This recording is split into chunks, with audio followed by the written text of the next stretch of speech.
కరీంనగర్లో గెలిచేది తాని అంటూ ధీమా వ్యక్తం చేశారు బీఆర్ఎస్ ఎంపీ అభ్యర్థి వినోద్ కుమార్. బీజేపీ కాంగ్రెస్ నేతలు దుష్ప్రచారం చేస్తున్నారని ఆరోపించారు. రాముడితో రాజకీయం చేయడం సరికాదన్నారు వినోద్. పార్లమెంట్లో పోరాటం చేసిన చరిత్ర బీఆర్ఎస్ ది అన్న వినోద్ ప్రజలు మమ్మల్ని తప్పక ఆదరిస్తారని అన్నారు.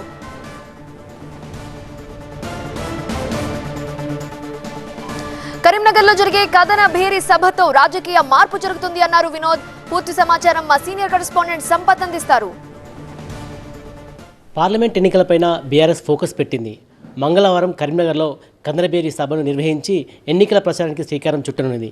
ఇదే అంశం నుంచి మాట్లాడడానికి బీఆర్ఎస్ అభ్యర్థి వినోద్ కుమార్ గారు వారితో ఒకసారి మాట్లాడడం. అంటే వినోద్ కుమార్ గారు గత ఎన్నికల్లో మీరు కారు సారు 16 అంటూ కూడా ప్రజలకు వెళ్ళారు. ఇప్పుడు ఎలాంటి అంశంతో ప్రజలకు వెళ్ళబోతున్నారు? పార్లమెంట్ ఎన్నికల సందర్భంలో ఢిల్లీలో బీజేపీ ఉంది, ఇక్కడ కాంగ్రెస్ పార్టీ అధికారంలోకి వచ్చింది. మీ పార్టీ ఎంపీలు ఏమి చేస్తారు అని చెప్పి కొంతమంది ప్రశ్నిస్తున్నారు మమ్మల్ని. నేను చెప్తున్నా, ఇప్పుడే గులాబీ జెండా శ్రేణులు పార్లమెంట్లో ఉండాలి.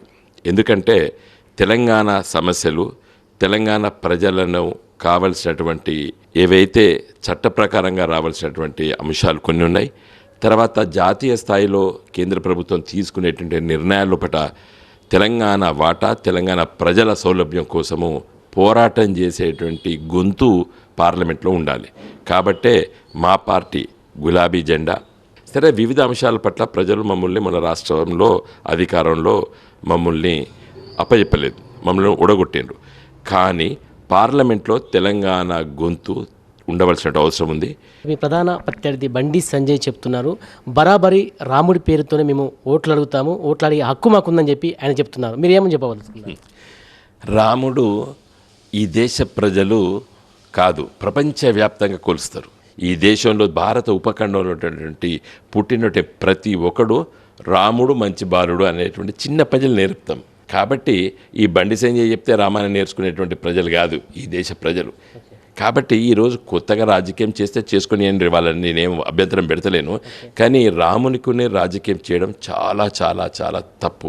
బీజేపీ కాంగ్రెస్ చెప్తున్నాయి మా ఇద్దరి మధ్యనే కరీంనగర్లో ఫైట్ ఉంటుంది, బీఆర్ఎస్ మాత్రము 3వ స్థానానికే పరిమితం అవుతుందని చెప్పి వాళ్ళు ఎక్కడ చేసినా అలాంటి ప్రచారం చేస్తున్నారు. అది కరెక్ట్ కాదు. ఈరోజు కరీంనగర్ పార్లమెంట్ నియోజకవర్గం లోపల ముక్కోన పోటీ ఉంటుంది. నేను చెప్తున్నాను, మీకు ఇంకొక 15-20 రోజుల తర్వాత మీరు చూడండి. ముఖ్యంగా నా అభ్యర్థిత్వం పట్ల కరీంనగర్ పార్లమెంట్ ప్రజలు పాజిటివ్ ఉన్నారు.